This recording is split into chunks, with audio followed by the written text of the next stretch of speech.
In a world where coffee brands fight for attention with seasonal drinks and oversized logos, there is one brand that is gaining market share faster than anyone else.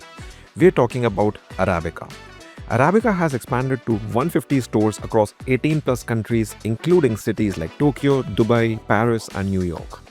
And yet, they do almost zero traditional marketing. Their secret? Let's find out. While most modern coffee brands lean into the third wave language, farm to cup sourcing, education, latte art performance, Arabica takes a different route. They don't overwhelm you with customization or flavors or trendy drinks. They offer a focused and intentional experience built on clarity and restraint. Think of it this way. If Starbucks is about accessibility and neighborhood comfort and maximum customization, Arabica is about elevation through simplicity. They aren't here to serve the masses, they're here to serve coffee purists who know what they want. A great example is their menu design. Look at this menu from their Dubai store. The first thing you'll notice about this menu is what's not there. No frappuccino, no caramel syrups, no limited edition gimmicks. Just a tight list of espresso-based drinks, Kyoto-style lattes, and drip brew like Chemex.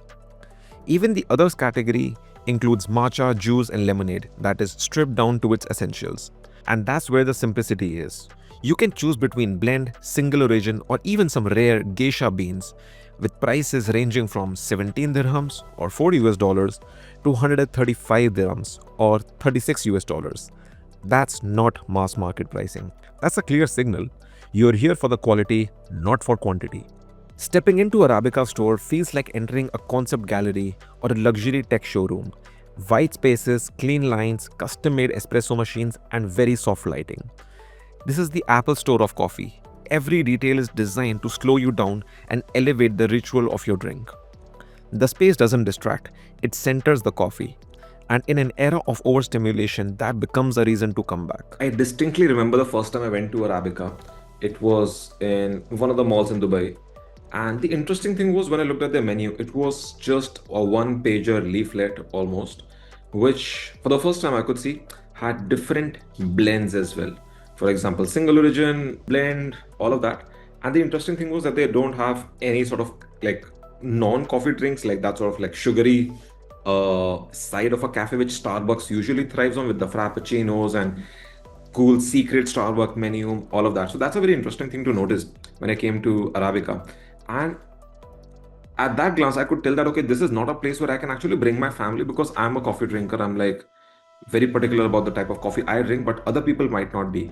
So if there's somebody who just wants to have a latte, they might have a bit of like struggle to figure out which type of latte because there is single origin, blend, Arabica coffee, and so much customization that you can do within the latte.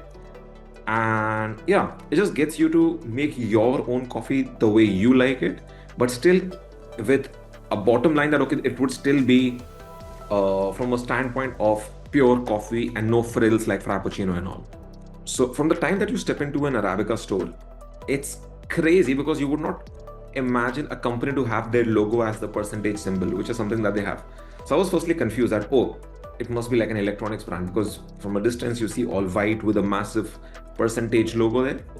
From a distance itself, you're like, oh, this is an electronics brand. But then you walk closer, you're like, oh, it's all white, it's all clean, minimalist, and unlike like regular Starbucks coffee shop would be like. So it's a very refreshing take at coffee, and I think it's because they are leaning into that precision and accuracy sort of positioning that we exactly know what we're doing. We're precise, we're reliable, we're pure, and percentage, because that's something that we think of, okay, 100%.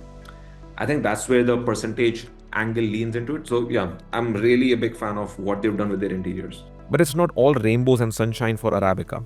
When a brand chooses the minimalist route, they consciously let go of many marketing opportunities.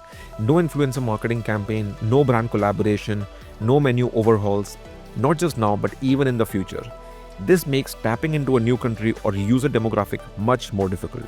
So whenever a brand like Arabica chooses to go this minimalist route, what they do is a double-edged sword, because they are pretty much stopping themselves from doing any sort of influencer collab or trend chasing, not just for now, but for the future as well. So this is a bold choice, and companies usually don't take it. And the fact that Arabica has taken it, it would be an interesting thing to notice how do they adapt as the culture changes, as globalization comes into the picture, as people are more and more aware about.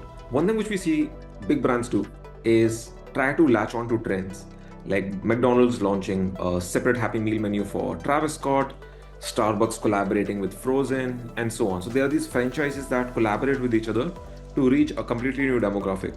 What Arabica is doing is stopping them, not just for now, but for the future as well, to collaborate with such franchises, with movies, with celebrities, with pop culture artists, all of that.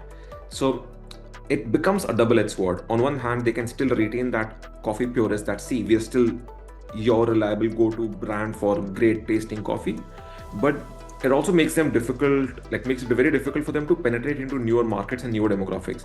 So it'll be a very interesting challenge to see how they overcome that and enter countries where coffee is not the preferred cultural drink. For example, India. Arabica isn't trying to be the biggest, it's trying to be the most iconic. Through restraint, design, and a razor sharp brand philosophy, it's redefining how premium coffee is experienced and not just consumed.